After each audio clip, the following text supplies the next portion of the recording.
এদিকে না। আসসালামু আলাইকুম রহমতুল্লাহ বারকাত। আমি এই মুহূর্তে আছি ফেসুবাড়িয়া, ফেনী ফুলগাই থানা আনন্দপুর ইউনিয়ন এবং কি বন্ধুয়ার পাশে ফেসুবাড়িয়াতে আছি। এক অসহায় মহিলার একটা কলের প্রয়োজন, আমার শহীদ ভাই নিয়ে এসেছে। শহীদ ভাই বলেন। আমি শহীদুল্লাহ, গ্রাম ফেসিবাড়িয়া। আমি এই ঘরটা দিয়ে দিয়েছি আজকে 1 বছর পর্যন্ত। এই ঘরটাতে ওরা ঢুকতে পারতেছে না একটা কলের জন্য, কারণ ওদের কাছে কল দিবের মতন এত নেই, ক্যাপাসিটি নাই। এই জন্য আমি একটা কলের জন্য আমি অনুরোধ করতেছি, যদি কোনো ব্যক্তি এই কলটা দিতে পারে তাহলে ওনাদের উপকার হবে, এই জন্য ওনারা ঘরে ঢুকতে পারবে। এই বলি আমার বক্তব্য শেষ করলাম আপনাদের কাছে। আসসালামু আলাইকুম। তো যারা দেখবেন ভিডিওটা হ্যাঁ শেয়ার করে দিবেন, আর কোনো হৃদয়বান ব্যক্তি থাকলে চেষ্টা করবেন। হ্যাঁ হ্যাঁ এই আর কি। আবার কেউ কেউ বলবো তো ওনার বিল্ডিং তো আমরা আমরা দিয়ে দিছি, আমি দিয়ে দিছি এই ঘরটা।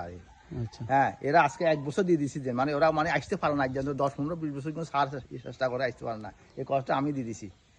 হ্যাঁ রে, তারপর এখন আমি মানে হাঁটতেছি না, আমার যদি তফি থাকতো তাহলে আমি কলটা দিয়ে দিতাম। তো আমি চাইতেছি যদি কোনো দয়াবান ব্যক্তি থাকে আচ্ছা তাহলে এই কলটা দিয়ে দিলে ওনাদের উপকার হবে। আচ্ছা, ওকে। আসসালামু আলাইকুম রহমতুল্লাহ। সালাম সবাই ভিডিও শেয়ার করে দিন।